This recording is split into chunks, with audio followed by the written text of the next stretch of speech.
அருட்பெருஞ்சோதி அருட்பெருஞ்சோதி தனிப்பெரும் கருணை அருட்பெருஞ்சோதி. எல்லா உயிர்களும் இன்புற்று வாழ்க, வள்ளல் மலரடி வாழ்க வாழ்க. கொல்லா விரதம் புகழ எல்லாம் ஓங்குக, நல்லோர் நினைத்த நலம் பெறுக, நன்று நினைத்த எல்லோரும் வாழ்க இசைந்து. உலக மக்களே, அறிவார்ந்த அன்பர்களே, ஆண்மநேய ஒருமைப்பாடுடைய அன்பர்களே, வல்லப்பமான கல்லிய திருவற்பாவில் 3ஆம் திருமுறையில் பதிகம் 6 இன்பக் கிளவி என்ற பதிகத்தில் இருக்கின்ற பாடலுடைய விளக்கங்களை பார்த்து கொண்டிருக்கிறோம். இன்பக் கிளவி மொத்தம் 10 பாடல்களை கொண்டது. இதுவரையில் 5 பாடலுடைய விளக்கங்களை பார்த்திருக்கிறோம். இன்று 6வது பாடலுடைய விளக்கத்தை பார்க்க போகிறோம். இந்த விளக்கத்தை பார்ப்பதற்கு முன்னாலேயே 3ஆம் திருமுறையிலே இதுவரையும் நாம் பார்த்த பாடலுடைய விளக்கங்களின் சுருக்கம் என்றால், சுருக்கத்தை சொன்னால்தான் உங்களுக்கு இந்த பாடலுடைய விளக்கம் புரியும். இதுவரையில் 3ஆம் திருமுறையிலே நமது இறைவன் வல்லற்பமானவர்கள் எப்படியெல்லாம் இறைவனை வேண்டினார் என்பதையும், இறைவன் எப்படியெல்லாம் காட்சி கொடுத்தார் என்பதையும் பார்க்க போகிறோம். அந்த வகையிலே சமயங்களும் மதங்களும் மார்க்கங்களும் சூழ்ந்திருந்த காலகட்டங்களில் வல்லற்பமானவர்கள் இந்த மண்ணுலக்கை வருவிக்க உற்று, அருட்பெருஞ்சோதி ஆண்டவரால் வருவிக்க உற்று, சமயங்களும் மதங்களும் மார்க்கங்களும் சூழ்ந்திருந்த காலகட்டங்களில் எப்படியெல்லாம் இறைவனை வழிபட்டார் என்பதை நாம் பார்த்து கொண்டிருக்கிறோம். மதங்களும் சமயங்களும் மார்க்கங்களும் இறைவனை பல உருவங்களாக படுத்தி இந்த சமயங்களையும் மதங்களையும் மார்க்கங்களையும் மக்களை எல்லாம் ஈடுபடுத்தி வழிபட வைத்து விட்டார்கள். அந்த நிலையை மாற்ற வேண்டும் என்பதற்காகத்தான் அருட்பெருஞ்சோதி ஆண்டவர் சமரச சுத்த சன்மார்க்கம் என்ற ஒரு தனி மார்க்கத்தை உருவாக்கி அதை தன்னுடைய மகனுடைய கையில் ஒப்படைப்பதற்காகத்தான் வருவிக்க செய்தார். ஏனென்றால் மதங்களும் மார்க்கங்களும் சமயங்களும் சார்ந்திருந்த காலகட்டங்களில் இவர் வருவிக்க உற்றால்தான் அதில் சொல்லப்பட்ட நீதிகளையும் நெறிகளையும் மக்களுக்கு சொல்ல முடியும். அதன் பிறகு இது தேவையில்லை என்று சொல்ல வேண்டும். அப்போ அதன் வழியாகத்தான் வர வேண்டும் என்ற காரணத்தில்தான் மதங்களையும் மார்க்கங்களையும் சமயங்களையும் சார்ந்து தன் மகனை இருக்க வைத்து அதன் பிறகு சுத்த சன்மார்க்கத்தை கொடுத்து இதெல்லாம் தேவையில்லை மகனை என்று அறிவிக்க செய்தார். முதலிலே வல்லப்பமான்கள் வருவிக்க உற்று 9 ஆண்டுகள் வரையிலும் வருவிக்க உற்று 9 ஆண்டுகள் வரையிலும் தான் யார் என்ற நிலை அவருக்கு தெரியாது. வருவிக்கற்ற 1ஆம் ஆண்டிலிருந்து 8 ஆண்டுகளுக்குள் 8 ஆண்டுகள் வரை அவருடைய மனநிலை எப்படி இருந்தது என்பதை தெளிவாக வல்லற்பமானவர்கள் நமக்கு திருவற்பாவிலே அருளி இருக்கிறார்கள்.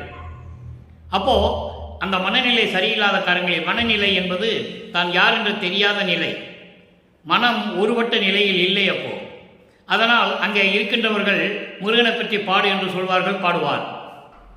வேற யாராவது பற்றி பாட சொன்னாலும் பாடிக்கொண்டிருப்பார். கந்தகோட்டத்திலே இருந்தபோது அந்த நிலைகள் எல்லாம் நடந்து கொண்டிருந்தன. அதன் பிறகு 9ஆவது ஆண்டில் அருட்பெருஞ்சோதி ஆண்டவர் தன் மகனை ஆட்கொண்ட பிறகு அவருடைய நிலை மாறுகிறது. நிலை மாறுவது என்பது மறைப்பு நிலை விலகுகிறது. தான் யார் என்ற நிலை அப்போ அவருக்கு தெரிகிறது. வருவிக்க உற்றவன் என்ற நிலை மட்டும் அவருக்கு தெரிகிறது. அதன் பிறகு இறைவன் காட்சி கொடுக்கவில்லை, அருளை கொடுக்கவில்லை. அப்போ மனம் ஒரு நிலை இல்லாத நிலையில் இவர் திருவொற்றியூர் செல்லுகிறார். ஏனென்றால் அந்த காலகட்டங்களில் திருவொற்றியூரில் இருக்கின்ற தியாகராஜ பெருமானுடைய கோயில்தான் பெருமை வாய்ந்தது. அந்த காலகட்டங்களில் இவரும் அங்கே செல்லுகிறார் இறைவனை பார்ப்பதற்காக. அப்போ இறைவன் இவருக்கு காட்சி கொடுக்கிறார். ஆனால் எதுவும் பேசவில்லை, அருளை கொடுக்கவில்லை, மறைந்து விடுகிறார். அதன் பிறகு சில மாதங்கள் கழிந்தவுடனே மறுபடியும் திருவொற்றியூர் செல்லுகிறார். இறைவன் பவனி வரும்போது, தியாகராஜ பெருமான் பவனி வரும்போது இவரும் தெருவிலே நின்று கொண்டிருக்கிறார். அப்போ இவரை பார்த்தவுடனே தியாகராஜ பெருமான் தெருவழியாக ஓடுகிறார். அதாவது உலக மக்களுக்கு அது தெரியாது, உலக மக்களுடைய கண்களுக்கு அதெல்லாம் தெரியாது. அப்போ இவர் ஓடும்போது இவரும் பின்னாலேயே ஓடுகிறார். அவர் ஓட்டத்தை பிடிக்க முடியவில்லை. அதன் பிறகு தன்னுடைய மன குமுறுகளை எல்லாம் நாரையிடம் சொல்லி தூது அனுப்புகிறார். தியாகராஜ பெருமானிடம் எந்த பலனும் இல்லை. அதன் பிறகு கிளிகளை தூது அனுப்புகிறார், எந்த பலனும் இல்லை. அப்போ இனிமேல் எந்த பலனும் இல்லை, இறைவனை தேடி போடக்கூடாது, இவனை தேடி போகக்கூடாது என்பதற்காக வீட்டுக்குள்ளேயே இருக்கிறார். அப்போ இறைவன் இவரை தேடி வருகிறார். அந்த பதியத்தை தான் நாம் பார்த்து கொண்டிருக்கிறோம். இன்பக் கிளவி என்பது காதலுடைய ஊடல்னு சொல்லுவாங்க. ஊடல் காதலனும் காதலியும் சந்தித்துக் கொண்டால் எப்படி அவர்களுடைய ஊழல் இருக்கும், எப்படி மகிழ்ந்து கொண்டிருப்பார்கள் என்பதை உலகியலிலே நாம் கண்டிருக்கிறோம். அதுபோன்று உலகியலுக்காக, உலக மக்களை தெரிவிப்பதற்காக தன்னை ஒரு காதலியாகவும் இறைவனை காதலியனாகவும் வர்ணனை செய்து உள்ளத்திடம் சொல்லுகிறார். உலக மக்களுக்கு சொல்லுவது போல உள்ளத்திடம் சொல்லுகிறார். அதை தான் பார்த்து கொண்டிருக்கிறோம். இப்போ இந்த பாடல் 6வது பாடல். நல்ல கவனிங்க. பதிகம் 6, 3ஆம் திருமுறை, இன்பக்கிழவி, 6வது பாடல். இந்த பாடலுடைய விளக்கத்தை பார்த்தவுடனே இந்த பாடலுக்கு ஏற்றபடி சமயங்களிலும் மதங்களிலும் மார்க்கங்களிலும் இருந்தவர்கள் இறைவனை எப்படியெல்லாம் அழைத்துக் கொண்டிருந்தார்கள். தியாகராஜ பெருமான் என்றும், நடராஜன் என்றும், சிவபெருமான் என்றும், சொக்கநாதன் என்றும், மகாலிங்கம் என்றும் பல பெயர்களை அழைத்துக் கொண்டிருந்தார்கள். ஆனால் இறைவன் ஒருவன் தானே என்ற நிலை வரும்போது, சமரச சுத்த சன்மார்க்கத்தை கொடுத்த பிறகு இறைவன் ஒருவன் தான், அருட்பெருஞ்சோதி தான், அவருக்கு வேறு பெயர் இல்லை என்ற நிலையில் மக்களுக்கு எப்படி சொல்லுகிறார் என்பதையும், அருட்பெருஞ்சோதி ஆண்டவரிடம் எப்படியெல்லாம் அருளை பெற்று இறைவனானார், எப்படி கடவுளானார் என்பதையும் வல்லப்பெருமான் தெளிவாக நமக்கு அருளியிருக்கிறார்கள். அதை பார்க்க போகிறோம். காரணம், இதை தெரிவிப்பது காலத்தின் கட்டாயம். வல்லப்பெருமான் அவர்கள் வருவிக்க விட்டு 200 ஆண்டுகள் கடந்து விட்டன. இந்த 200 ஆண்டுகளிலும் வல்லற்பெருமானை ஒரு மானிடனாக தான் சித்தரித்தார்கள். அதே போன்றுதான் பேசிக்கொண்டே வந்தார்கள். அவருடைய இறைநிலையை யாரும் இந்த உலக மக்களுக்கு தெரியப்படுத்தவில்லை என்பதுதான் வேதனையான விஷயம். அதை இப்பொழுது நாம் பார்க்க போகிறோம். இப்போ இந்த 3ஆம் திருமுறை 6வது பாடல் பாருங்க. வலுத்தார் புறத்தை எரித்தார், வலுத்தார் புறத்தை எரித்தார், வளத்தார் நடன மலரடியார், செலுத்தார் மார்பர், திருவொற்றியூர் திகழும் தியாகப் பெருமானார். இறைவனை உருவகப்படுத்துகிறார். இறைவனுக்கு, அந்த தியாகராஜ பெருமானுக்கு என்னென்ன அருள் இருந்தது என்பதை உலக மக்களுக்கு தெரிவிக்கிறார். ஏனால் இவரும் சமயங்களிலும் மதங்களிலும் மார்க்கங்களிலும் இருந்து கொண்டிருக்கிறார். காரணம், அவருக்கு சுத்த சன்மார்க்கம் தெரியாது. தியாகராஜ பெருமான் தான் இறைவன் அப்படின்னு நினைச்சிட்டு இருக்காரு. அருட்பெருஞ்சோதி யாருன்னு அவருக்கு அப்ப தெரியாது. காலங்கள் கடந்து வரதான் இவருக்கு அருட்பெருஞ்சாண்டவர் யார் என்றதை காட்டுகிறார். இப்போ கழுத்தார் விடத்தார் தமது அழகை கண்டு கனிந்து பெருங்காமம் பழுத்தார் தம்மை கலந்திட நற்பதத்தார் என்றும் பார்த்திலரே. இறைவனை யாரும் பார்க்கல என்ற, அப்படிப்பட்ட இறைவனை யாருமே பார்க்கவில்லை என்று சொல்லுகிறார்.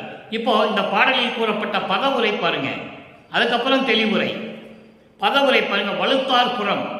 வலுத்தார் புறம் என்பது இறைவனை வணங்காத ஆணவத்தோடும் செருக்கோடும் இருந்து கொண்ட அரக்கர்கள், அரக்கர்களின் புறம் முப்புறம் என்று சொல்லுவார். அந்த 3 புறம், முப்புறம், 3 கோட்டைகள், பொன்கோட்டை, வெள்ளிக்கோட்டை, இரும்பு கோட்டை, அந்த 3 கோட்டைகளை எரித்தவர். வளத்தார், அருள் வல்லமை கொண்டவர். நடன மலரடியார், சிவந்த மலர்கள் போன்ற திருவடிகளை கொண்டு அருள் நடனம் செய்து கொண்டிருக்கின்ற இறைவன். செலுத்தார் மார்பர். செலுத்தார் மார்பர் என்பது நறுமணமுடைய மலர்களை மார்பிலே அணிந்து கொண்டிருந்தவர். திருவொற்றி தியாக பெருமானார். திருவொற்றியூரிலே இருக்கின்ற தியாகராஜ பெருமான். கழுத்தார் விடத்தார், விஷம் உண்டு கழுத்திலே நிறுத்தி கொண்ட இறைவன். பார்க்கடலை கடையும் போது விஷம் பாம்பு விஷமுள்ள பாம்பு தன்னுடைய விஷத்தை அந்த அமுதத்திலே உமிழ்கிறது, கக்குகிறது. அந்த விஷத்தை உண்டால் வானவர்கள் எல்லாம் அழிந்து விடுவார்கள் என்ற காரணத்தினால் தான் உண்டு அதை கழுத்தில் நிறுத்தி கொண்ட இறைவன் என்று சொல்லுகிறார். என்றால் அப்படிதான் சிவபெருமானை உருவகப்படுத்தினார்கள். சமயங்களையும் மதங்களையும் மார்க்கங்களையும் சார்ந்த இறைவன். ஈஸ்வரமூர்த்தி தத்துவத்தை கொண்டவர்கள். விந்து, நாதம், சதாக்கியம், சுத்த வித்தை, ஈஸ்வரம், இந்த 5 தத்துவத்தை கொண்ட ஈஸ்வர மூர்த்திகள், அட்டமூர்த்திகள் என்று சொல்லுவார் திருவடி புகழ்ச்சியிலே. அப்படிப்பட்ட 8 மூர்த்திகள் கொண்டவர் தான் ஈஸ்வர தத்துவத்தை கொண்டவர்கள். அதிலே நடராஜனும் அடங்கும், தியாகராஜ பெருமான், சொக்கநாதன், மகாலிங்கம், இப்படியெல்லாம் அதில் அடங்கியவர்கள். அப்படிப்பட்ட இறைவன் கழுத்தில் விஷத்தை நிறுத்தி கொண்டவர். தனது அழகை கண்டு கனிந்து பெருங்காமம் கொண்டவர்கள். இவருடைய அழகை கண்டு பெருங்காமம் என்பது மா காதல், மிகுந்த அன்பு கொண்டு இருந்தவர்கள் கூட அவருடைய திருவடியை பார்க்கவில்லை என்று சொல்லி இந்த பாடலை நமக்கு அருளி இருக்கிறார்கள். இப்போ இந்த பாடலுடைய பொருள் பாருங்க. இதுவரைக்கும் வரி வரியா பார்த்தோம். இப்போ தொகுத்து சொல்லுகிறேன். தன்னை வணங்காத எதிரிகளின் ஆணவத்தோடும் செருக்கோடும் திரிந்து கொண்டு மாணவர்களை துன்பப்படுத்திய, தேவர்களை துன்பப்படுத்திய அரக்கர்களுடைய முப்புறத்தை எரித்தவர். முப்புறம் என்பது பொன்கோட்டை, வெள்ளிக்கோட்டை, இரும்புக்கோட்டை. தாரகாசுரனுடைய மகன்கள், தாரகாசுரன் என்ற ஒரு அரக்கன் இருந்தான். அவருடைய பிள்ளைகள் வித்துன்மாலி, தாரகச்சன், கமலாச்சன், 3 பேர். வித்துன்மாலி பொன்கோட்டையை கட்டி கொண்டு அதில் ஒளிந்து கொண்டிருப்பவன். அந்த கோட்டையை யாராலும் தகர்க்க முடியாது. அதே மாதிரி தாரகச்சன் வெள்ளிக்கோட்டையை கட்டி கொண்டு அது உள்ளே இருந்து கொண்டிருப்பான், ஒளிந்து கொண்டிருப்பான். கமலாச்சன் இரும்பு கோட்டையை கட்டி அதன் உள்ளே இருந்து கொண்டிருப்பான். யாரும் இல்லாத நேரத்தில் வெளியே தேவர்களை அச்சுறுத்திக் கொண்டிருப்பான். அவர்களை யாரும் அடிக்க முடியவில்லை. அந்த முப்புறத்தை எரித்து சாம்பலாக்கிய இறைவன், அருள் வல்லமை படைத்த இறைவன், அருள் நடனம் செய்து கொண்டு இருக்கின்ற திருவடிகளை கொண்ட இறைவன், புத்தம்புது கொன்றை மலர்களை சூண்டி அணிந்து கொண்டு மாலைகளை அணிந்து கொண்டிருக்கின்ற இறைவன். தியாகராஜ பெருமான் என்பவர் சிவபெருமானுடைய ஒரு அம்சம். அவன் கொன்றை மலர் தான் உங்களுக்கு ரொம்ப பிடிக்கும். கொன்றை மலரை சூடிய இறைவன் என்று சொல்வார். புத்தம்புது கொன்றை மலர்களை சூடி அதை மாலையாக தொடுத்து அணிந்து கொண்டிருக்கின்ற இறைவன். அப்படிப்பட்ட இறைவன் அவன் மீது காதல் கொண்டு எப்படியாவது இவனை அடைய வேண்டும் என்று பெரும் விருப்பம் கொண்டவர்கள் கூட இவருடைய திருவடிகளை இன்னும் பார்க்கவில்லை. அருளடனம் செய்து கொண்டிருக்கின்ற திருவடிகளை இன்னும் பார்க்கவில்லை என்று சொல்லுகிறார். அதாவது இதைதான் வல்லப்பமன் கூறுவார். பிரம்மனும் திருமாலும், பிரம்மன் அன்னப்பறவையாக வடிவம் எடுத்து, திருமால் பன்றியாக உருவம் எடுத்து மேலையும் கீழையும் செல்லுகிறார்கள். பிரம்மன் முடியை பார்க்க செல்லுகிறான். திருமால் பன்றி உருவம் எடுத்து திருவடியை பார்ப்பதற்காக பாதாள உலகத்துக்கு செல்லுகிறான். பல கற்ப கோடி ஆண்டுகள் சென்று கூட இன்னும் அவருடைய திருவடிகளையும் முடிகளையும் பார்க்கவில்லை என்று வல்லப்பமன் தெளிவாக சொல்லுவார். அதை தான் இந்த பாடலிலே வல்லப்பமன் அவர்கள் இதை கூறியிருக்கிறார்கள். இதனால் உலக மக்களுக்கு தெரிவிப்பது என்ன? இந்த பாடல் மூலம் உலக மக்களுக்கு தெரிவிக்கக்கூடிய அறிவுரை. உலக மக்களை சமயங்களும் மதங்களும் மார்க்கங்களும் சூழ்ந்திருந்த காலகட்டங்களில் என்னை ஒரு தாயின் வழியாக இந்த மண்ணுக்கு வருவிக்க செய்தார் இறைவன். நானும் வருவிக்க உற்றேன். அப்போ எனக்கு எந்த விதமான சூழ்நிலைகள் தெரியாத நிலையில் நானும் சமயங்களிலும் மதங்களிலும் மார்க்கங்களிலும் இருந்து கொண்டு இறைவனை இப்படியெல்லாம் உருவகப்படுத்தினேன். எப்படி? திருவொற்றியூரில் இருக்கின்ற இறைவன், முப்புறத்தை எரித்த இறைவன், கொன்றை மலரை சூடிய இறைவன், அருள் நடனம் செய்து கொண்டிருக்கின்ற இறைவன், இப்படியெல்லாம் நான் சொன்னேன். உண்மைதான். அதே போன்று இந்த இறைவன் மீது காதல் கொண்டு பெரும் விருப்பம் கொண்டு வணங்கிய அந்த நிலையில் இருக்கின்றவர்கள், பத தலைவர்கள், அவர்கள் கூட இன்னும் திருவடியை பார்க்கவில்லை. அப்போ இறைவனுடைய திருவடிகளை யாரும் பார்க்கவில்லை என்பதை இங்கே தெளிவாக நமக்கு அருளி இருக்கிறார்கள் நமது இறைவன் வல்லப்பெருமான் அவர்கள். அப்போ எந்த அருளையும் பெறவில்லை. நல்லா நீங்க கவனிச்சுக்கணும்.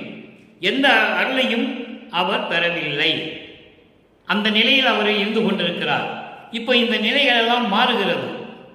நிலைகள் மாறிய உடனே சமரச சுத்த சன்மார்க்கத்தை தன் மகனிடம் கொடுக்கின்ற நேரம் வந்துவிட்டது. உடனே அருட்பெருஞ்சோதி ஆண்டவர் தோன்றி மகனுக்கு சமரச சுத்த சன்மார்க்கத்தை கொடுக்கிறார். அதன் பிறகு இவருடைய நிலை என்ன? இந்த சமயங்களும் மதங்களும் மார்க்கங்களும் விட்டுவிட்ட பிறகு, சமரச சுத்த சன்மார்க்கத்தை பெற்ற பிறகு இறைவனிடம் எப்படி முறையீடு செய்கிறார்? எப்படி அருளை பெற்றுக்கொண்டார்? இறுதியில் இந்த சமயங்களும் மதங்களும் மார்க்கங்களும் தேவையில்லை என்று உலக மக்களுக்கு எப்படி தெரிவிக்கிறார்? எந்த விதமான சங்கற்ப விகற்பங்களிலும் மக்கள் ஈடுபடக்கூடாது என்று எப்படி கூறுகிறார்? இறுதியாக எப்படி இறைவனானார் என்ற நிலையை இப்போ நம்ம பார்க்க போகிறோம். நன்றாக கவனிச்சுக்கிட்டே வரணும் நீங்க. ஏன்னா இதுவரையும் யாரும் சொல்லலை. வள்ளல் பெருமானை பற்றி பொதுப்படையாக பேசினார்கள். மருதூரிலே ராமையா பிள்ளைக்கும் சின்னையம்மையருக்கும் பிறந்தார் என்றார்கள். 5வது மகனாக பிறந்தார். சிதம்பரத்திலே பேர் வைத்தார்கள் என்றார்கள். அதன் பிறகு சென்னைக்கு போனார்கள். அதன் பிறகு கந்த ஓட்டத்திலே அழுது புரண்டு பாட்டு பாடினார் என்று சொன்னார்கள். அதன் பிறகு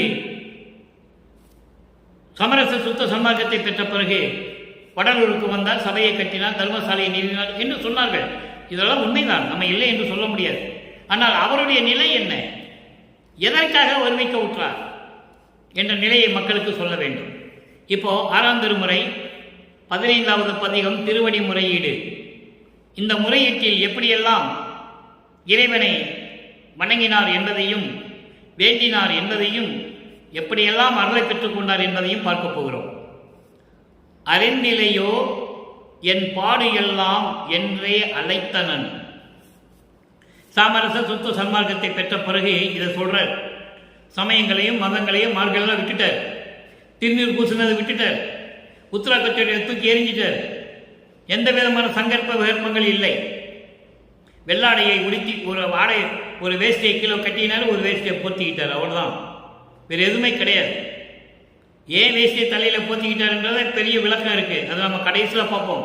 2ஆம் திருமுறையை பார்த்த பிறகு அதை நம்ம சொல்ல முடியும். அப்போ அறிந்திலையோ என் பாடு எல்லாம் என்றே அழைத்தனன். அப்பா அருட்பெருஞ்சோதி ஆண்டவரே, என்னை இந்த மண்ணுடைக்க வருவிக்க செய்து சமயங்களிலும் மதங்களிலும் மார்க்கங்களிலும் ஈடுபட செய்து நான் பட்ட துன்பங்களையெல்லாம் உனக்கு தெரியாதா? நான் பட்ட துன்பங்களையெல்லாம் நீ அறிந்ததில்லையோ என்று அழைத்தனன். நான் அழைத்தேன். அப்போ அப்பனே, என்னை எதிர்த்திடாது இந்த தருணமே வந்தாய். அங்கே பல ஆண்டுகளாக புலம்பி யார் ஒரு பிரயோஜனம் இல்லை. சமயங்களிலும் மதங்களிலும் மார்க்கம் இருந்தபோது ஒரு பிரயோஜனம் கிடையாது. புலம்புறார், அவருக்கு தெரியாது. அவர் யாருன்னே அவருக்கு அப்போ தெரியாது. அதை நீங்க புரிஞ்சுக்கணும். அப்போ அதன் பிறகு தெரிந்த பிறகு இப்ப என்ன சொல்ற பாருங்க. சமயங்களிலும் மதங்களிலும் மார்க்கங்களிலும் நான் சிக்கிக் கொண்டிருந்த போது நான் பட்ட துன்பங்கள் எல்லாம், பாடு என்றால் துன்பங்கள் துயரங்கள், நான் துன்பங்களும் துயரங்கள் அனுபவித்துக் கொண்டதெல்லாம் உனக்கு தெரியாதா என்று நான் அழைத்தேன். அப்பன் வந்தார். அப்பனே, என்னை எரிந்திடாது இந்த தருணமே வந்தாய். என்னை எரிந்திடாது என்பது என்னை விலக்கி விடாமல் நீக்கி விடாமல் இப்பொழுதே வந்தாய். எடுத்து அழைத்து நல்லா கவனிக்கணும். அவ்வளவு அற்புதமா இருக்கும். தந்தையும் மகனும் எப்படி கொஞ்சி குழாவுகிறார்கள். தந்தை மகனுக்கு என்னென்னலாம் கொடுக்கிறார். மகன் தந்தையை பற்றி சொல்லுகிறார். அற்புதமாக இருக்கும் இறைவனை பற்றி சொல்லும் போது. எடுத்து அணைத்து அஞ்சிடேல் மகனே. மகனேன்னு சொல்லிட்டாரா? அஞ்சிடேல் மகனை எடுத்து அணைத்து கொஞ்சி குழாவி அஞ்சிடேல் மகனே பிரிந்திடோ இனி சிறிதும் பிரிந்திடோ. இனி ஒரு சிறிதும், ஒரு நொடி அளவு கூட, ஒரு எள்ளளவு கூட நான் இனிமேல் உன்னை பிரிய மாட்டேன் மகனே, அஞ்சாதே. ஏனென்றால் அவ்வளவு துன்பப்பட்டிருக்கிறார் நமது இறைவன் வல்லற்பமானவர்கள். மதங்களையும் சமங்களையும் மார்க்கங்களையும் சார்ந்திருந்து இந்த உலகியலிலே இருந்து கொண்டு பட்ட அவமானங்கள், துயரங்கள், துன்பங்கள் எல்லாமே பொடி பொடி ஆயிடுச்சு. எல்லாமே பொடி பொடி ஆயிடுச்சு. அதான் சொல்றேன், இனிமேல் நான் உன்னை பிரிய மாட்டேன் மகனே, பயப்படாதே என்று அணைத்து கொஞ்சி குழாவி உலகில் பெரும் திரள் சித்திகள் எல்லாம் சிறந்திட உனக்கே தந்தனம். இந்த உலகமெல்லாம் நீ அருளாட்சி செய்ய வேண்டும். எல்லா சித்திகளையும் உனக்கு கொடுத்து விட்டேன், உனக்கே கொடுத்து விட்டேன், வேற யாருக்கும் கிடையாது. அதான் உனக்கே தந்தனம், உனக்கே தந்தனம் என்று என் சென்னி தொட்டு உரைத்தனன் கலித்தே. சென்னி தொட்டு என்பது என் தலைமையில் கை வைத்து சத்தியம் செய்தார். மகிழ்வோடு, உள்ள மகிழ்ச்சியோடு மகிழ்ந்து என் தலைமையிலே கை வைத்து சத்தியம் செய்து, மகனே பயப்படாதே, இந்த உலகத்தை நீதான் இயக்க வேண்டும், அருளாட்சி செய்து கொண்டு இருப்பாயாக என்று சொல்லி என் தலை மீது சத்தியம் செய்தார் என்று சொல்லுகிறார். எவ்வளவு அற்புதம் பாருங்க. அப்படிப்பட்டவர் இறைவன் வல்லப்பமானவர்கள். அதை நீங்கள் தெரிந்து கொள்ள வேண்டும். சும்மா முக்காடு போட்டுட்டு சோறு போட்டு போட சொல்லல. அதையே பேசிட்டு இருக்கான் 200 வருஷமா. சோறு போடுறது உண்மை, பசிக்கு சோறு போடுறது புண்ணியம் தான். இந்த பிரபஞ்சம் தோண்டிய காலத்துக்கு எல்லாம் சோறு தான் போட்டாங்க. ஆனால் அதை எப்படி போடணும்னு சொன்னாரு, அதை மக்களிடம் யாரும் சொல்லவில்லை. ஜீவகாரியம் ஏற்கனவே இருந்தது. இவர் ஜீவகாரிய ஒழுக்கம் என்று சொன்னார். அந்த ஜீவகாரிய ஒழுக்கம் சோறு போடுவது மட்டுமல்ல, பசியை போக்க வேண்டும். உண்மை, அதான் பரஜீவகாரணியம். அபரஜீவகாரணியம் இது எல்லாம் கொலை தவிர்த்தல், பசியை போக்குதல், இது பரஜீவகாரணியம். மீதி எல்லாம் அபரஜீவகாரணியம் தான், இல்லை என்று சொல்லவில்லை. ஆனால் இந்த அபரஜீவகாரணியமும் பூர்த்தியாக வேண்டும். அப்பதான் சோறு போட்ட புண்ணியம் கிடைக்கும். இதெல்லாம் நிறைய விளக்கங்கள் இருக்கு. இப்ப நமக்கு நேரம் இல்லை, பாட்டுடைய விளக்கம் மட்டும் பார்க்க போகிறோம். ஒரு தடவை ஜீவகாரணிய ஒழுக்கத்தை பற்றி ஒரு பதிவு நான் செய்யலாம் என்று கருதி இருக்கிறேன். முதல்ல 6 திருமுறைகளை முடிச்சிடணும், அதுக்கப்புறம் தான் இது எல்லாம் வரணும்.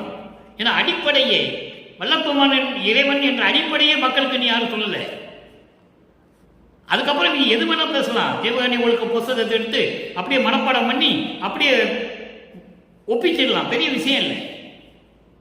ஜீவகாரணிய ஒழுக்கத்தை அப்படியே மனப்பாடம் பண்ணி மக்களுக்கு ஒப்பிச்சிடலாம், அப்படியே சொல்லிடலாம், அது பெரிய விஷயமே இல்லை. ஆனால் வல்லப்பெருமான் யாருன்னு சொல்லணுமே, அவர் இறைவன் சொல்லணுமே. அதைத்தான் இப்போ நம்ம பார்த்துட்டு இருக்கோம். மீதியெல்லாம் அப்புறம் பேசிக்கலாம், பிரச்சனையே இல்லை. முதல்ல சமயங்களும் மதங்களும் மார்க்கங்கள் இல்லாத இறைவன் யார்? வல்லப்பெருமான். அவர் தான் 65 ஆண்டவர் இவரோட சேர்ந்து ஒன்றாயிட்டாங்க, 2 பேரும் ஒன்று தான். அப்போ இந்த பாடலின் விளக்கம் பாருங்க. உலகில் பெருந்திரள் சித்திகள் எல்லாம் சிறந்திட உனக்கே தந்தனம். எல்லா உலகங்களையும் நீ அருளாட்சி செய்வாயாக, எல்லா சித்திகளையும் உனக்கே கொடுத்துட்டேன் என்று என் தலை மீது சத்தியம் செய்து மகிழ்வோடு சொன்னார் என் தந்தை அருட்பெருஞ்சோதி என்று சொல்லுகிறார். இந்த பிரபஞ்சம் தோன்றிய காலத்திலிருந்தே எந்த முனிவனும் எந்த ரிஷியும் சொன்னதில்லை. நான் தான் அருளாட்சி செய்து கொண்டிருக்கிறேன், இறைவன் எனக்கு எல்லா அருளையும் கொடுத்து விட்டால் நான் அவனது மகன் என்று யாருமே சொன்னதில்லை. அடுத்து சுத்த சன்மார்க்க வேண்டுகோள் பாருங்க. பதிகம் 21, அங்கேயும் 6வது பாடல். 3ஆம் பதிகத்திலே இருக்கின்ற 6வது பதிகத்தில் இருக்கின்ற இன்பக் கிழவியினுடைய 6வது பாடலுக்கு சுத்த சன்மார்க்க வேண்டுகோளை எப்படி சொல்றாரு இறைவன்கிட்ட? இந்த பிரபஞ்சம் தோன்றிய காலத்திலிருந்து கோடான கோடி பேர் தோன்றினார்கள், தவம் இருந்தார்கள். கடலுக்கடியில் போனாங்க, காட்டுக்குள்ள போனாங்க, மரத்துக்கடியில் உட்கார்ந்து புத்து மண்ணு வளர்ற அளவுக்கு தவம் பண்ணாங்க, எல்லாம் பண்ணாங்க. கீழே தீயை ஊட்டி ஊசி பலகை போட்டு ஒத்த கல்ல நின்னா அவனும் இறைவனை பார்க்க முடியல. மகாதேவமால சொல்றாரு, அற்புதமா இருக்கும்.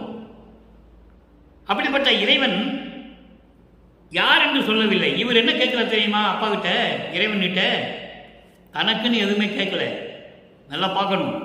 அடிகையில் நான் வேண்டுதல் கேட்டு அன்புரிதல் வேண்டும், அண்டமெல்லாம் பிண்டமெல்லாம் நான் கண்டுகொள்ளல் வேண்டும்.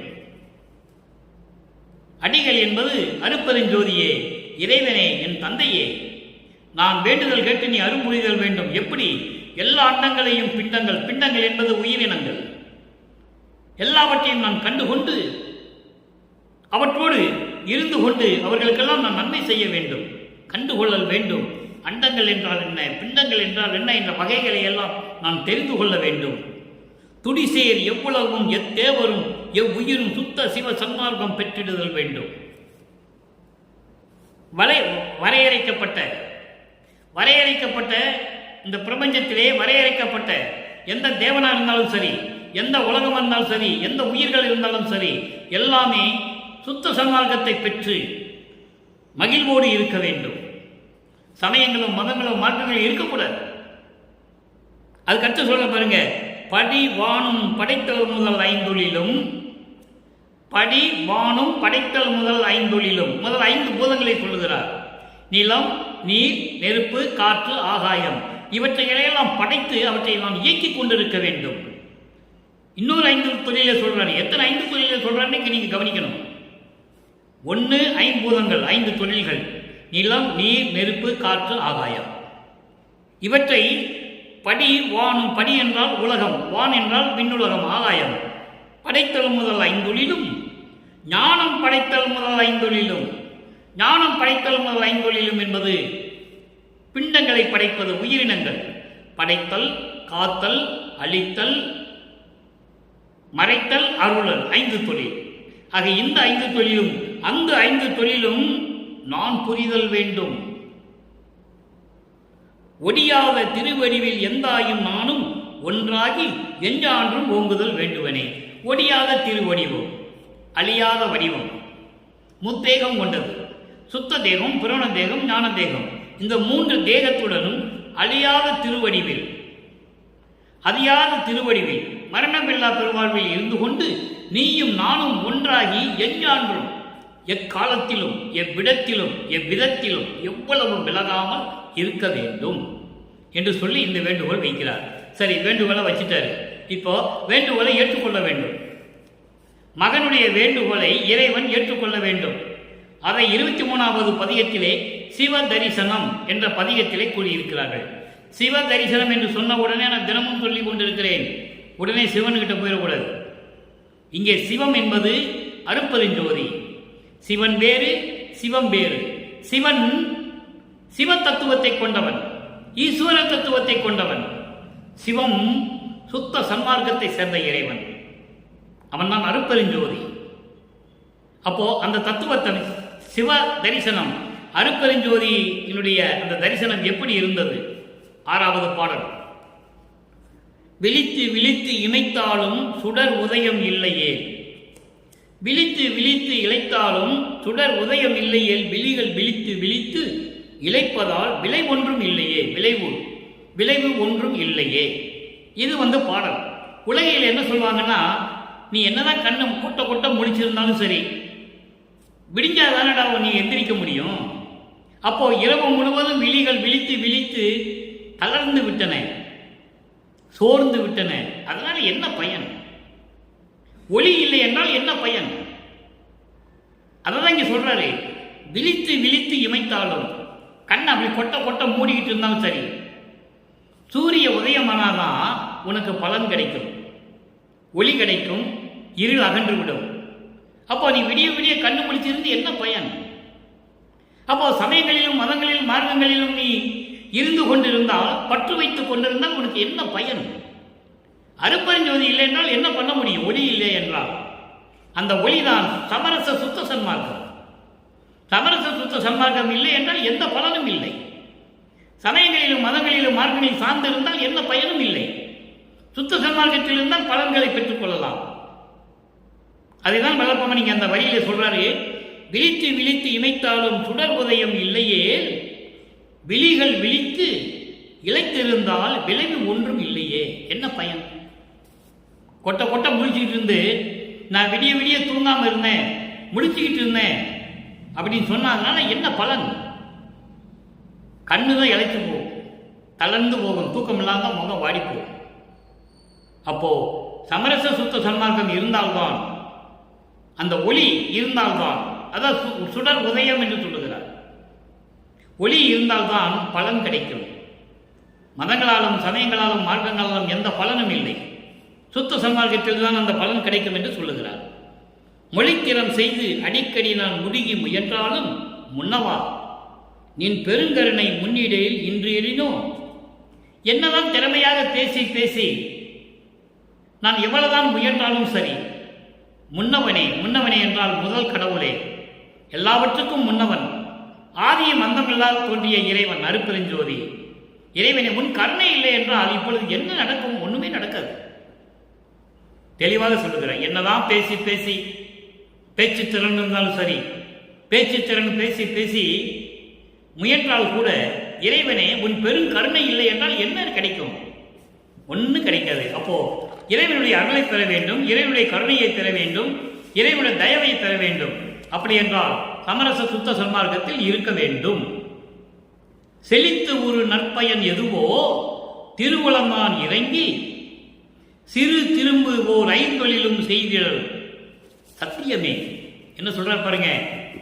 நீ என்னதான் இருந்தாலும் சரி, எவ்வளவு செல்வமோட இருந்தாலும் சரி, செல்வாக்கோட இருந்தாலும் சரி, உன் திருவுளம் இறங்கினால்தான், உன் திருவுளம் இறங்கினால் ஒரு சிறு துரும்பு கூட ஐந்தொழில் செய்யும். அப்போ என்ன பிரயோஜனம்? மற்ற மதங்களிலும் சமயங்களிலும் மார்க்கங்களிலும் இருந்து கொண்டு நீ எவ்வளவு செல்வந்தனாக இருந்தாலும் சரி, இறைவனுடைய திருவுளம் இறங்கினால் ஒரு சிறு துரும்பு கூட ஐந்தொழில் செய்யும் என்று சொல்லுகிறார். பழித்து உரையார் உரைக்க, பழித்து உரைப்பார் உரைக்க, எல்லாம் பசுபதி நின் செயலே, பரிந்து என்னையும் பாடுவித்து பரிசு மகிழ்ந்து அருளை. பாடல். அப்போ என்ன சொல்ற பாருங்க. பசுபதி, பதி பசு பாசம். இதுக்கு நான் ஒரு விளக்கம் கொடுத்துருக்கிறேன். நம்ம யூடியூப்ல போய் நீங்க பதி பசு பாசம் டைப் பண்ணா வந்துடும். விளக்கம் கொடுத்துருக்கேன். பசு தந்திரமாக பதிவோட சேர்ந்துடும். மலம் சூழ்ந்த ஆன்மா. பசு என்பது மலம் சூழ்ந்த ஆன்மா. பாசம் என்பது ஜடப்பொருள். அதுக்கு எந்த உணர்வு இருக்காது. இப்போ ஒரு தண்ணி நிறைஞ்சா இருக்கும், ஒரு கிணத்துல மேலே பாசம் மூடி இருக்கும். உள்ள தண்ணி தெளிவாக தான் இருக்கும், ஆனால் தெரியாது, பாசம் மூடி இருக்கும். அதை ஒரு கல்லை கொண்டு எறிங்க, பாசம் விலகும், தண்ணி தெளிவாக தெரியும். சிறிது நேரம் கழித்து பாருங்க, கொஞ்ச நேரம் கழித்து திருப்பி மூடிக்கும். அதான் பாசத்தினுடைய நிலை. பசு மலம் சூழ்ந்த ஆன்மா. அது என்ன பண்ணுமா, தந்திரமா பதிகிட்ட போய் சேர்ந்துடும். பதியை ஏற்றுக்குவார். ஏன்னா அதுக்கிட்ட ஆன்மாவில் இருக்கின்ற மனநிலையெல்லாம் நீக்க வேண்டும். அதான் பசுபதி என்று இறைவனுக்கு ஒரு பெயர் உண்டு என்று இங்கே சொல்லுகிறார். பழித்து உரைப்பால் உரைக்க, அதாவது ஏளனம் பேசுபவர்களாம் பேசிக்கிட்டு இருக்கட்டும், அது நமக்கு தேவையில்லை. பசுபதி நின் செயலே பரிந்து நீ எனக்கு இரக்கம் காட்டி என்னையும் பாடுவித்து, பாடுவித்து என்பது துன்பங்களை எல்லாம் நீக்கி, பாடு என்பது துன்பம், எனது துன்பங்களை எல்லாம் நீக்கி எனக்கும் அருளை மகிழ்ந்து அருளை என்று சொல்லுகிறார். இது ஒரு விளக்கம். அடுத்து அருள் விளக்க மாலை பாருங்க.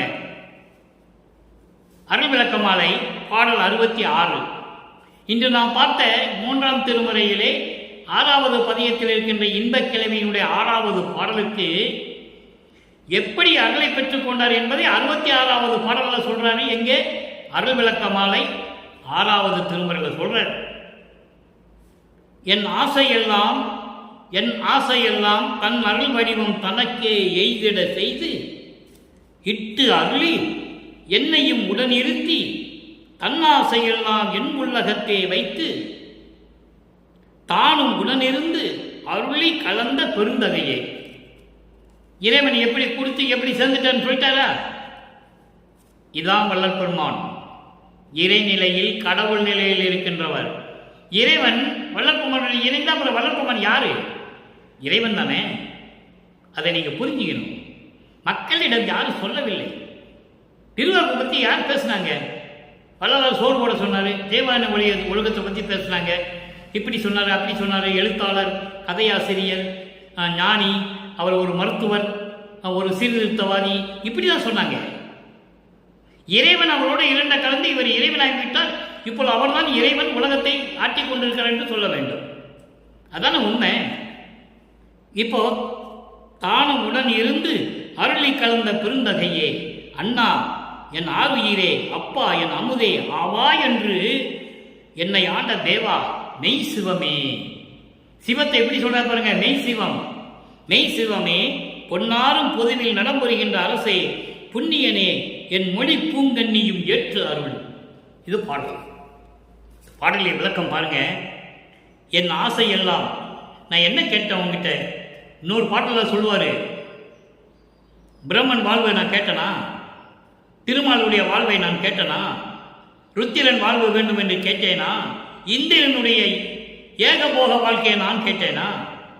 எனக்கு அதெல்லாம் தேவையில்லை. உன் அருள் இருந்தால் போதும், நீ என்னோடு இருந்தால் போதும் என்று ஒரு பாடலிலே சொல்லுவார் 6ஆம் திருமுறையிலே. இந்த பாடலாக தான் சொல்றாரு. என் ஆசையெல்லாம் தன் அருள் வடிவம் தனக்கே எய்திட செய்து, உன்னுடைய அருள் வடிவம் ஞான தேகத்தை எனக்கே கொடுத்து விருப்பத்தோடு கொடுத்து அருளி என்னையும் உடன் இருத்தி என்னையும் உன்னோடு சேர்த்துக்கிட்டு உன் ஆசையெல்லாம் என்னை ஆசையாக்க வேண்டும். உன்னுடைய உள்ளத்தில் என்ன இருக்கிறதோ அப்படியே முழுசாக எனக்கு கொடுத்துடணும், மிச்சம் வைக்கக்கூடாது.